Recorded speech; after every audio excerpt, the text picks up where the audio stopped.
Hello, this is Gary Pageau from the Dead Pixel Society, reminding you there's still time to register for the free Pro Imaging Connect Worldwide Photo Imaging Market Trends Virtual Conference, May 4th through the 6th, starting at 11 a.m. Eastern Time.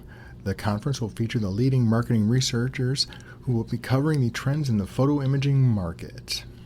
Go to proimagingconnect.com for more information and to register today.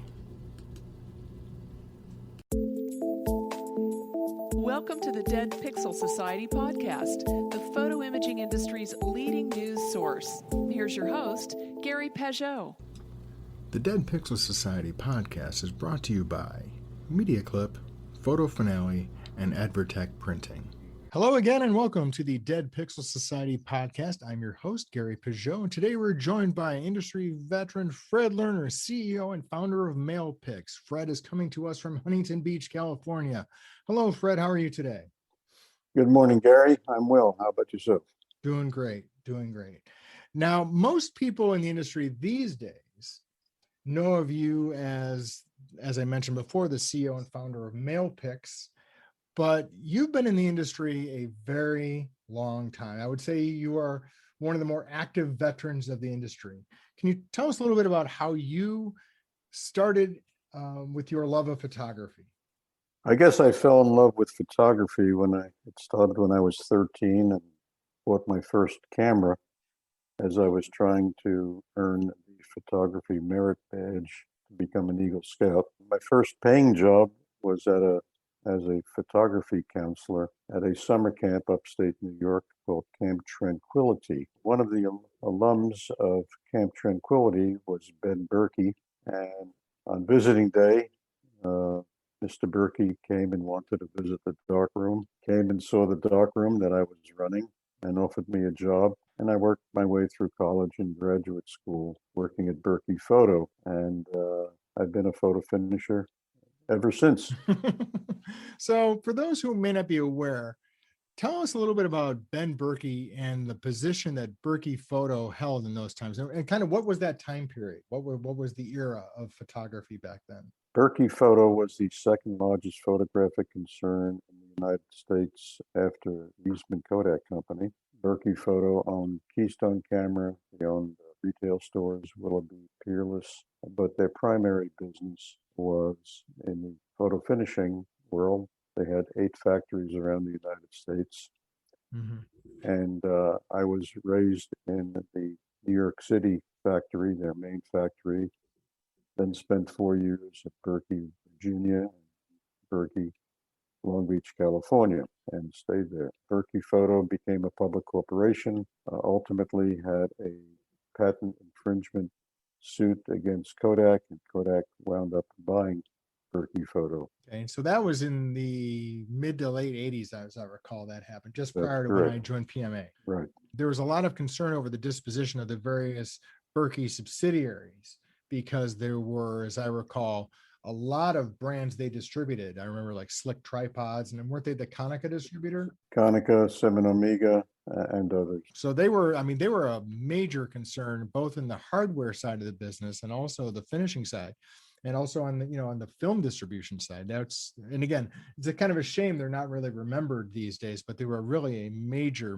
player back then. At one point, you struck out on your own. Can you tell us a little bit about starting Lerner Processing? Well, when Berkey Photo started to become too bureaucratic for me, in addition, they wanted me to go back from Long Beach, California to New York City. You got bitten by the sunshine bug at the time. And they made the mistake of asking me in December when the sun was out. It was a classic Chamber of Commerce day in Southern California. And I decided to strike out on my own. At that time, I built a factory, my first factory. And while they were building it, a dear friend of mine in Australia, Neil Cotty, called me up and said, "Fred, how long will it take to build a factory?" I said, "About 3 months." And he asked me to come over there. And I consulted with Pacific Film Labs. Mm-hmm. Ultimately, we sold that company and we started Rabbit Photo. Mm-hmm. We took that public. That stock was ultimately purchased by Fuji. Then we started Metro Photo, and I used to commute to Australia on a regular basis, and still I'm in touch with many of the family members Mm-hmm. in Australia. So you were also involved, wasn't that part of it? There was also the central lab component, but also that was the early beginnings of the 1 hour lab. I mean, that's really kind of where the 1 hour lab took off, and you were part of that scene, correct? Yes, Rabbit Photo was the major player in Australia. Cute story. Neil Cotty was visiting one day, and we were talking about opening up 1 hour photo stores. And we were driving along Pacific Coast Highway, and he saw a Volkswagen Rabbit. Mm-hmm. And he pulled over and sketched out the logo of Rabbit Photo from the Volkswagen Rabbit. Oh, really? That, and it went on to great success. So you had some. So you were more of a central lab back then. Right? We used to call that wholesale. Yes. But over in the U.S., you really that was your business, but overseas it was more of the retail. Retail, correct. So that must have been a great experience for you to see both sides. Not only that, but based upon my experience there, when we came back to America, we opened up Spectrum 1 hour photo as a test case in Long Beach, California. My wife ultimately took that over for 23 years and built that up to $1 million business. It was across the street from the house, and she was the place in Long Beach, California to go for film processing. By the way, I should mention that my wife, Carol, was the daughter of Samuel Simon, Ben Berkey's executive vice president. She's been in the industry far longer than all of us put together. Well, I was going to say, and you also took her away from the family to bring her to California. I remember those days clearly. You at one point then sold Lerner Processing Labs. Sold, the original name was Lerner Photo. Mm-hmm. That's right. Sold it to American Photo Group, which flipped it off under Steve Bostic's time. Right. To Eastman Kodak Company. Right. And worked for Kodak for a few years. Ultimately, I bought back that facility, right, in an asset purchase, and restarted the business as Lerner Processing Labs. And that was about the time you and I met, because I remember I joined PMA in December of '87, and I think I flew out there to visit you in '89 as part of a photo marketing magazine article. And you were really one of the first industry people I ever met. So I didn't know anything coming in to talk to you. So Roy Pung was kind of throwing me to the wolves there. That was, I think he was trying to see what I was made out of. So hopefully I wasn't a wolf. No, you were very kind and generous as always. But it was interesting because I still have my LPL lapel pins, which are almost as famous as the Dead Pixel Society lapel pins. So I still have those. If anyone needs one, I have a few left. I'll tell you what. I remember you had a new one for every year. Every year we have. Yep. Yes. Great marketing as always. And then you sold LPL again, kind of when the whole wholesale consolidation industry was happening again. And what was the industry like back then? Because I remember it was very exciting because you had literally hundreds of wholesale plants around the country. And there was this big rapid consolidation that was happening as the overnight business started becoming more and more less viable with the growth of the retail business, but it was still a good business. And it really consolidated under Eastman, Kodak, Fuji, and Konica were really the three centers of control there. And you sold again to Kodak, as I recall. As Lerner Photo, my first business, we had one lab. Under Lerner Processing, I expanded that to several labs around the country. And Qualix, under the leadership of Peter Fitzgerald, went on an acquisition kick and acquired, to the best of my recollection, a total of 143 labs. Wow. Under the Qualix brand. And this time, when Kodak/Qualix acquired my company, they put me on a 7-year contract. So I stayed on as president of what became Kodak Processing Labs for 7 years, according to Peter Fitzgerald. And that was a major consolidation because those 143 labs just became several central labs. You had a kind of a different focus too back then, because I as I recall, you mostly serviced camera stores with kind of boutique processing. Correct. Independence camera stores, upscale processing, customers. And at the time, you were also advancing onto the PMA board, as I recall. That was about that time period. Yes, I've always been active in PMA. It Yep. was one of the largest trade associations in the United States. And our conventions, as you may recall, Gary, used to attract over 20,000 people from 80 countries. And it was because of the networking at PMA that permitted me to meet people like you and others and to make acquisitions. We grew our business by acquisitions for many, many years. So after your contract was up with Kodak, you went digital. We did. Peter Fitzgerald retired. My contract was over. Photo finishing was still a very, very good business, Yep. but something was happening in the world of digital. And I approached David Ritz at Ritz Camera, concept of starting ritzcamera.com. Right. And this was not when that was necessarily a slam dunk idea, as I recall. That was in 1999. Yep. The internet was new. We weren't first to market. I remember David saying, what is ritzcamera.com? And we partnered and built up a very, very large, successful business selling primarily digital cameras was the main focus. I then acquired Camera World, wolfcamera.com, photoalley.com. We expanded outside of our core business into fishing and boating. Yep. Acquired boatersworld.com. Mm-hmm.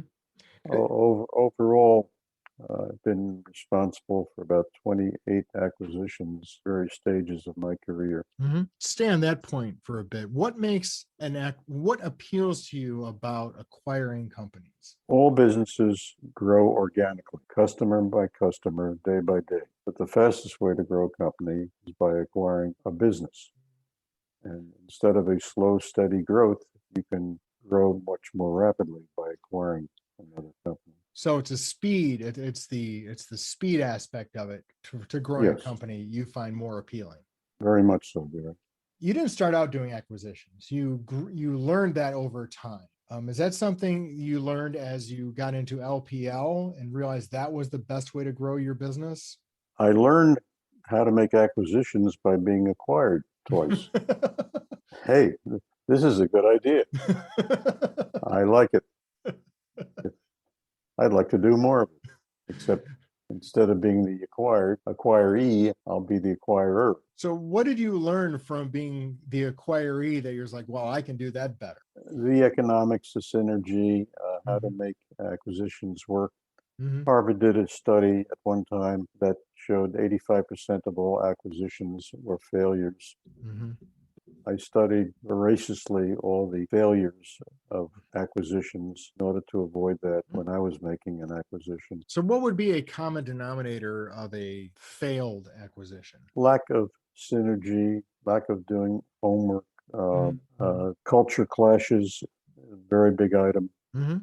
When we make acquisitions, we typically close down the acquired facilities and move it into our own facilities to avoid the culture clash. So what's the hallmark of a successful acquisition? Same thing that's the hallmark of any successful business, profit. The bottom line, as always. That's what business is. Business is an economic creature. So then Ritz Interactive had a lifespan and it went away. Then you started MailPix. What was your idea about MailPix that you learned from prior businesses that you brought to MailPix? We are in prior companies. I did all the manufacturing. I built labs all around the country, had lots of capital requirements, lots of staff. The MailPix business model is an outsourced model. To leverage the strengths of others, right, where they specialize in various aspects of business so that we could manage many brands as we currently do with a manageable staff. What is the go-to market value proposition for MailPix for the customer? What are they getting out of doing business with you? Well, again, there's no secret in business. It's faster, better, cheaper for the customer. We try to offer the customer lots of options, lots of opportunities that they don't necessarily find elsewhere. So an example of that maybe would be the 1 hour photo app, which is one of in your portfolio. Our business is divided into two major branches.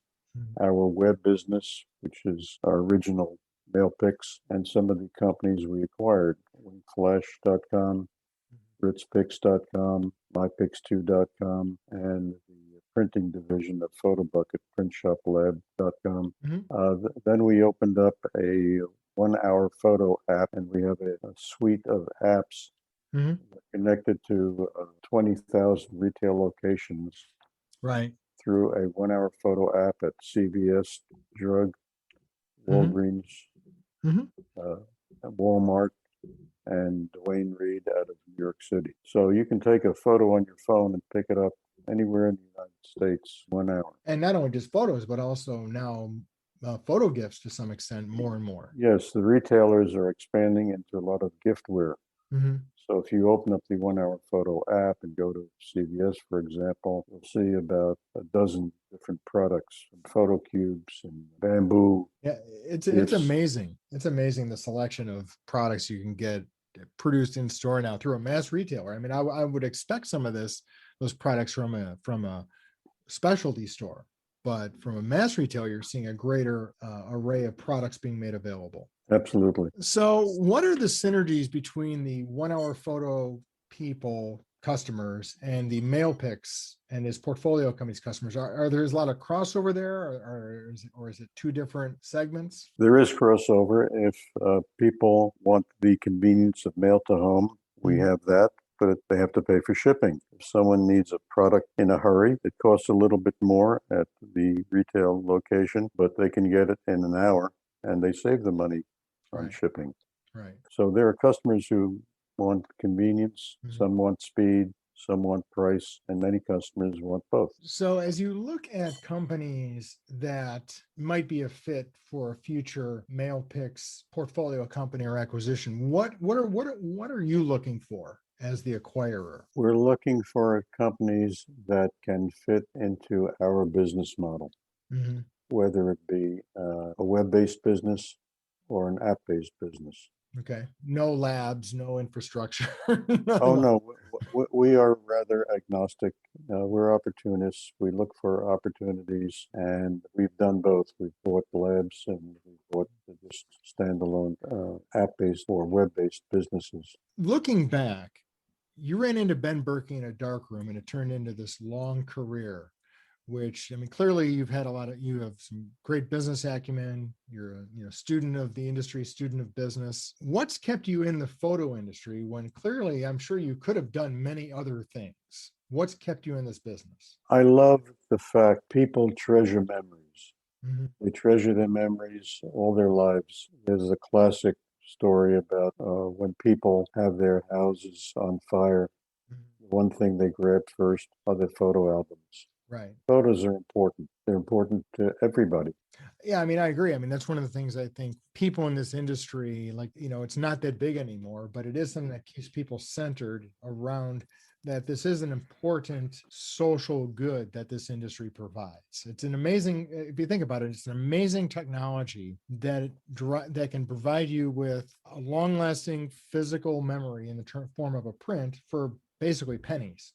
It's astounding if you think about it. I love the tagline, memories of forever. Looking forward to 2021, what are you looking forward to in terms of, the business climate, the economy, what's happening in the industry? What do you see as going forward as what's driving 2021? I see the end of COVID. There's light at the end of the tunnel. Country is opening up, travel's opening up, stores are opening up, and there'll be a lot of picture-taking opportunities, and there's a lot of pent-up demand for social activities and travel activities. So I see the photo industry participating very strongly in that regard. And that's one of the things I've heard is the fourth quarter of last year was actually, from an industry standpoint, was actually okay, because it wasn't as bad as it could have been, because there was no travel, there was no family visits, but people were creating home decor, they were creating some gifts, they were doing some things. And now as 2021 opens up, and we